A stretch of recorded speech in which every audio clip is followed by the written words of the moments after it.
There are few areas of our higher education system that haven't been impacted by the work of Tom Ross, a champion for education justice and North Carolina's students for over 40 years. Tom Ross led the 17-member UNC system for 5 years. His leadership galvanized our higher education system because he knew what a state's colleges and universities tell the rest of the nation and the world, that our state is a place of learning and discovery, that we are training the very best. In every new challenge, Tom Ross embraced and furthered that message. As UNC President Emeritus William Friday once described Ross, he is the perfect example of someone dedicated to a life of public service, working in all of the forces that strive for good.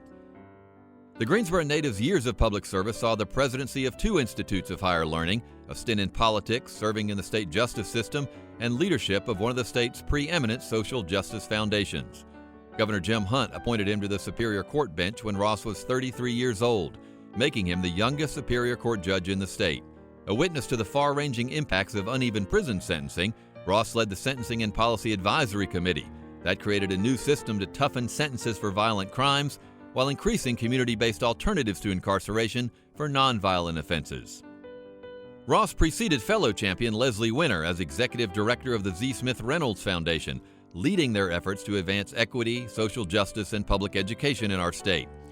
He never lost sight of his North Carolina roots. Ross led one of the South's most well-respected liberal arts schools, serving as president of his alma mater, Davidson College. Taking the leadership of the UNC system, another piece of Ross's own educational past, was a natural next step. During his time at UNC, he expanded technology, increased fundraising, and furthered a message of higher education's tremendous impact on our economy. A changing political scene led to Ross's premature departure from UNC, but his legacy has never been in doubt. The President Emeritus received the UNC University Award earlier this year, the highest honor given by the UNC Board of Governors in recognition of exceptional service to higher education. This summer, Ross became president of the Volcker Alliance, a nonpartisan organization that addresses the effective execution of public policy and works to strengthen professional education for public service. Ross once urged graduates of the North Carolina School of Science and Mathematics, "Don't just live, lead."